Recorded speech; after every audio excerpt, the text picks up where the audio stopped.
ప్రభువైనటువంటి యేసుక్రీస్తు నామములో అందరికీ వందనాలండి. మరి ఈరోజు పిల్లలకి ప్రార్థన ఎలా నేర్పించాలి అనే విషయాన్ని మనం మాట్లాడుకుందామండి. ఈ రోజున ప్రార్థన అనగానే ప్రార్థనలో ఎక్కువసేపు పిల్లలు కూర్చోరు. ఎక్కువగా ప్రార్థన అనగానే అటు ఇటు తిరుగుతూ ఉంటారు. కానీ మనం ప్రార్థన అనగానే వారు వెంటనే నేర్చుకోవాలంటే వారికి అర్థమయ్యేటటువంటి లాంగ్వేజ్లో, ఫర్ ఎగ్జాంపుల్ ఉదాహరణకి కొన్ని యొక్క సలహాల ద్వారా నేను ఈరోజు మీ ముందుకు వచ్చాను. మరి యొక్క ఇమేజ్ చూసారు కదా, ఇక్కడ ఒక బాబు ప్రేయర్ చేస్తున్నట్లుగా మనం చూస్తున్నాం అనమాట. ఈ యొక్క ఇమేజ్ ని మనం చిన్న పిల్లలు అంటే బిగినర్స్ ఏజ్ పిల్లలకు అనమాట, అంటే ఎల్కేజీ నుంచి ఒక 3rd స్టాండర్డ్ 4th స్టాండర్డ్ పిల్లల వరకు కూడా మనం ఇలాంటి ఇమేజ్ ని వరకు ఇచ్చి దీనికి డ్రా చేయమని చెప్పండి. ఆ యొక్క ఇమేజ్ ని ఏదైనా వాల్ కానీ ఏదైనా డోర్ కానీ మీరు దీన్ని స్టిక్ చేయండి. స్టిక్ చేసి అలా మనం నేర్పించడం వల్ల ప్రతిరోజు కూడా వాళ్ళు ప్రార్థన చేయడానికి ముందుకు వస్తారు. అలాగే ఉదయం లేవగానే ప్రార్థన చేయాలని చెప్పండి, రాత్రి పడుకునే ముందు కూడా ఒకసారి ప్రార్థన చేయాలని నేర్పించండి. కావున ఈ విధంగా చిన్న బిడ్డలతో మనం ప్రార్థన చేయించడానికి ప్రయత్నించాలి. ఆ తర్వాత ఇంకొంచెం పెద్ద క్లాసెస్ అనమాట అండి, ఒక 5th స్టాండర్డ్ నుంచి మనం చూసుకున్నట్టయితే పిల్లలకి ఈ విధంగా ఫింగర్స్ ప్రేయర్ అనేది మనం నేర్పిస్తే వాళ్ళు చక్కగా ఆ ఫింగర్స్ పట్టుకుంటూ ఇలా ప్రేయర్ చేయడం అనేది చాలా చక్కగా నేర్చుకుంటారు. చూడండి 5 ఫింగర్స్ మనకి ఇక్కడ కనిపిస్తున్నాయి కదా. థంబ్నెయిల్ మనం చూసుకుంటే థ్యాంక్స్ గివింగ్ ప్రేయర్ అనమాట.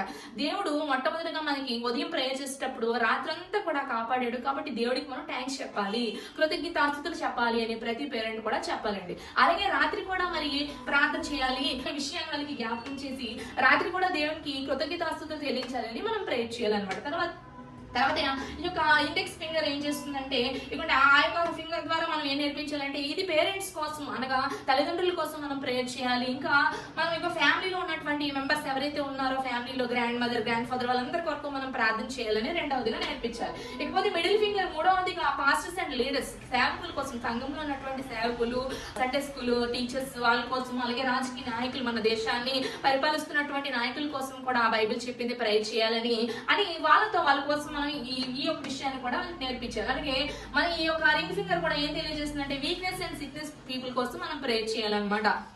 అది కూడా ఏంటంటే సంఘంలో ఎవరైతే బలహీనంగా ఉన్నారో అనారోగ్యాలతో ఉన్నారో వాళ్ళ కోసం మనం ప్రేయర్ చేయాలని నేర్పించాలి.